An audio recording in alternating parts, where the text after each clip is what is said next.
സമയം രാത്രി 12 മണി കേട്ടോ. പൊന്നാര മക്കളെ, അണയാൻ പോകുന്ന തീ ആളിക്കത്തുക എന്ന് പറയില്ലേ, അതാണ് അവസ്ഥ. നോക്കി നിങ്ങൾ വിയർത്ത് കുളിച്ച് ആകെ. ഇപ്പോൾ പകലൊക്കെ പണിയെടുക്കുന്ന ആൾക്കാരെ കാര്യം വല്ലാത്ത കഷ്ടമാണ്. ചൂട് അവസാനിക്കാൻ പോവാന്നുള്ളതിൻ്റെ അടയാളം പോലെയാണ് കാണുന്നത്. നോക്കി നിങ്ങൾ രാത്രി 12 മണിക്കാണ് ഈ ഒരു അവസ്ഥ. പുഴുങ്ങുകയാണ്. ഹ്യൂമിഡിറ്റി എന്ന് പറഞ്ഞാൽ ഇതിൻ്റെ അപ്പുറത്തേക്കില്ല, അത്ര കൂടുതൽ. എന്ത്യാതി ചൂടാണെന്നറിയോ. രാത്രി 12 മണിക്കത്തെ അവസ്ഥയാണ് ദുബായിൽ നിന്നാണ് ഞാൻ പറയുന്നത്.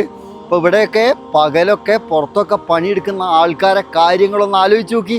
രാത്രി 12 മണിക്ക് ഇതാണ് അവസ്ഥ എങ്കിൽ പകലുള്ള കാര്യം പറയണ്ട.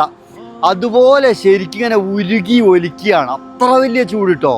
ചൂടെന്ന് പറഞ്ഞാൽ ഒരു രക്ഷയില്ല. AC-നെ കൊണ്ടൊന്നും ഈ ചൂട് തടുക്കാൻ പറ്റില്ല. അത്രക്ക് അസാധ്യമായിട്ടുള്ള ചൂട്. ഇനി കുറച്ച് ദിവസങ്ങളേ ഉണ്ടാവുള്ളൂ. ഈ ഒരു ചൂടത്ത് പണിയെടുക്കുന്ന ആൾക്കാരെ കാര്യം സമ്മതിക്കണം. ഈ ആൾക്കാരൊക്കെ പണിയെടുത്തിട്ട് നാട്ടിലേക്ക് പൈസ അയച്ചു തരുന്നില്ലേ, വല്ലാത്ത സംഭവമാണ്.